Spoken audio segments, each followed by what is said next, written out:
साथ संगत जी, प्रेम से कहना धन निरंकार जी। एक नई साखी के साथ स्वागत है आप सभी का आपके ही अपने चैनल पर। आज की साखी है कि कैसे एक भक्त पर ईश्वर की कृपा हुई। तो चलिए सुनते हैं आज की ये साखी। साथ संगत जी, पुरानी बात है, एक संत हुआ करते थे। उनकी भक्ति इस कदर थी कि वो अपनी धुन में इतने मस्त हो जाते थे कि उन्हें कुछ होश नहीं रहता था। उनकी अदा और चाल इतनी मस्तानी हो जाती थी कि वो जहाँ जाते देखने वालों की भीड़ लग जाती थी और उनके दर्शन के लिए लोग जगह जगह इकट्ठे हो जाते थे। संत के चेहरे पर साफ साफ नूर झलकता था। वो संत रोज सुबह 4 बजे उठकर ईश्वर का नाम लेते हुए घूमने निकल जाते थे। अब एक दिन वो संत रोज की तरह अपनी मस्ती में मस्त होकर प्रभु नाम की मस्ती में झूमते हुए जा रहे थे कि रास्ते में उनकी नज़र एक देवदूत पर पड़ी और उस देवदूत के हाथ में एक डायरी थी। संत ने देवदूत को रोककर पूछा कि आप यहाँ क्या कर रहे हैं और इस डायरी में क्या है। देवदूत ने जवाब दिया कि इसमें उन लोगों के नाम हैं जो प्रभु को याद करते हैं। ये सुनकर संत की इच्छा हुई कि उस डायरी में उनका नाम है या नहीं। संत ने देवदूत से पूछ ही लिया कि क्या मेरा नाम इस डायरी में है। देवदूत ने कहा आप ही देख लो, और देवदूत ने वो डायरी संत को दे दी। संत ने डायरी खोलकर देखी तो उनका नाम कहीं पर भी नहीं था।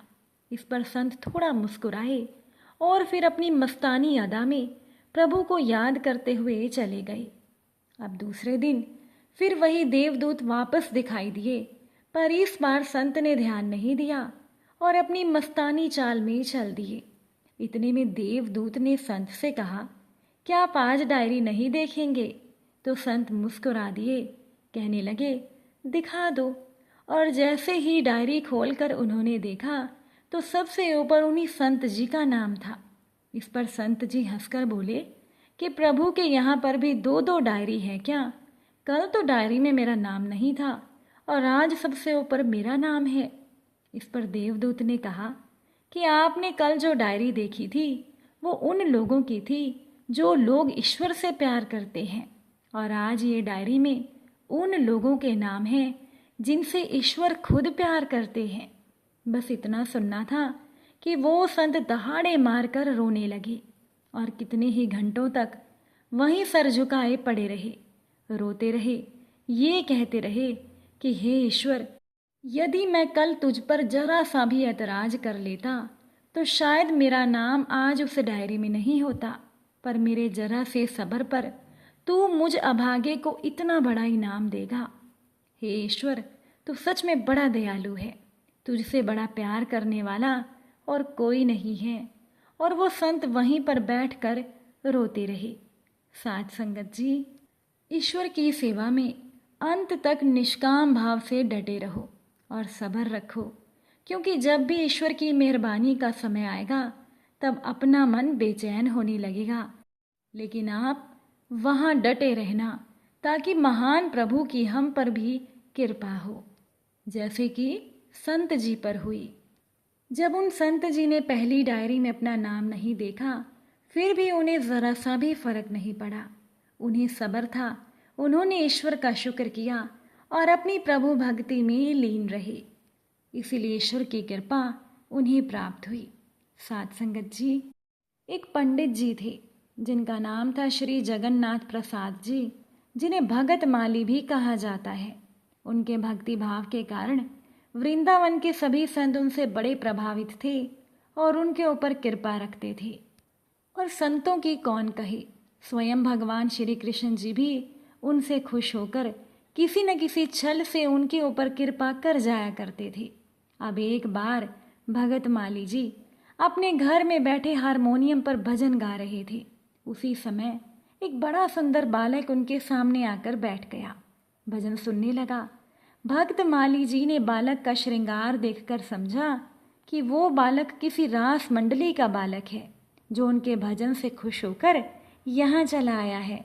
भगत माली जी ने भजन समाप्त करने के बाद बालक से पूछा, बेटा तुम कहाँ रहते हो? बालक ने कहा, अकरूर घाट पर भतरोड़ मंदिर में मैं रहता हूँ। भक्तमाली जी ने कहा, तुम्हारा नाम क्या है? बालक बोला, लड्डू गोपाल। भक्तमाली जी बोले, तो तुम लड्डू खाओगे या पेड़ा खाओगे? अब उस समय भगत माली जी के पास लड्डू नहीं, केवल पेड़े ही थे। फिर भी उन्होंने पूछा। बालक ने हंसकर कहा, बाबा मैं तो पेड़ा खाऊंगा। भगत माली जी ने बालक को पेड़े लाकर दिए। वो बालक पेड़े खाता हुआ और भगत माली जी की ओर हंसकर देखता हुआ वहाँ से चला गया।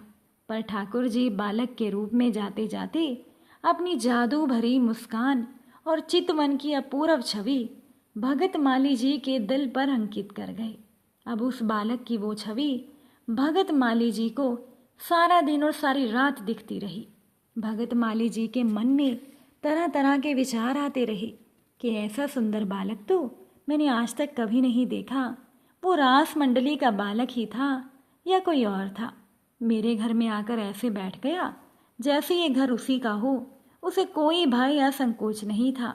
छोटा सा बालक भजन तो ऐसे तन्मय होकर सुन रहा था जैसे उसे भजन में न जाने कितना रस मिल रहा हो। भगत माली जी के मन में विचार आया, नहीं नहीं, वो कोई साधारण बालक तो नहीं हो सकता। कहीं वो भक्त वत्सल भगवान ही तो नहीं थे जो नारद जी के प्रति कहे गए अपने वचनों को चरितार्थ करने आए थे। साध संगत जी, भगवान विष्णु जी ने नारद से कहा था, हे नारद, ना तो मैं अपने निवास बैकुंठ में रहता हूँ, ना मैं योगियों के हृदय में रहता हूँ। मैं तो उस स्थान में वास करता हूँ जहाँ मेरे भक्त मेरे पवित्र नाम का कीर्तन करते हैं और मेरे रूप लीलाओं की और गुणों की चर्चा चलाते हैं। भगत माली जी ने सोचा, जो भी हो, वो बालक अपना नाम और पता तो बता ही गया है, कल उसकी खोज करनी होगी। भगत माली जी बालक के विषय में तरह तरह के विचार करते हुए सो गए। अब अगले दिन सुबह के समय भगत माली जी भतरोड़ में अकरूर मंदिर पहुंचे। भगत माली जी ने वहां सेवा कर रहे पुजारी से पूछा, क्या यहाँ लड्डू गोपाल नाम का कोई बालक रहता है? पुजारी जी ने कहा, लड्डू गोपाल तो हमारे मंदिर के ठाकुर जी का नाम है और यहाँ कोई बालक नहीं रहता। ये सुनकर भगत माली जी सिहर उठे। उनके नेत्रों से आंसू आ गए। अपने आंसू पोंछते हुए उन्होंने पुजारी से कहा, कल एक बहुत खूबसूरत बालक मेरे पास आया था। उसने अपना नाम लड्डू गोपाल बताया और निवास स्थान अकरूर मंदिर बताया। मैंने उसे पेड़े खाने को दिए थे। पेड़े खाकर वो बड़ा खुश हुआ। पुजारी जी, कहीं आपके ठाकुर जी ने ही तो ये लीला नहीं की थी? पुजारी जी ने कहा, भगत माली जी, आप तो धन्य हैं। हमारे ठाकुर जी ने ही आप पर कृपा की, इसमें कोई संदेह नहीं है। हमारे ठाकुर जी को पेड़े बहुत प्रिय हैं। कई दिन से मैं बाजार नहीं जा पाया था, इसीलिए पेड़ों का भोग नहीं लगा सका। भगत माली जी ने मंदिर के भीतर जाकर लड्डू गोपाल जी के दर्शन किए। उन्हें प्रणाम करके प्रार्थना की, हे ठाकुर जी, इसी प्रकार अपनी कृपा बनाए रखना, बार बार इसी तरह आकर दर्शन देते रहना। अब साथ संगत जी, पता नहीं भगत माली जी को फिर कभी लड्डू गोपाल ने उसी रूप में उन पर कृपा की या नहीं, लेकिन एक बार की बात है कि भगत माली जी अयोध्या गए थे। देर रात्रि में अयोध्या पहुँचे, इसीलिए स्टेशन के बाहर खुले में वो सो गए। सुबह उठते ही उन्हें किसी ज़रूरी काम के लिए कहीं जाना था, पर सुबह हो गई लेकिन उनकी नींद नहीं खुली। लड्डू गोपाल जैसा एक सुंदर सा बालक आया और उनके तलुओं में गुलगुली मचाते हुए बोला, बाबा उठो, सवेरा हो गया है, जाना नहीं है क्या? भगत माली जी हड़बड़ा कर उठे। उस बालक की एक ही झलक देख पाए थे कि वो बालक अदृश्य हो गया। साथ संगत जी, अगर हमारा ईश्वर से प्रेम सच्चा होता है तो ईश्वर की कृपा हमें ज़रूर प्राप्त होती है। बस हमें अंत तक निष्काम भाव से ईश्वर को याद करना चाहिए। आप सभी को अगर आज की ये साखी अच्छी लगी हो तो कमेंट करके ज़रूर बताइएगा। आप सभी से फिर मुलाकात होगी एक नई साखी के साथ। साथ संगत जी प्यार से कहना, धन निरंकार।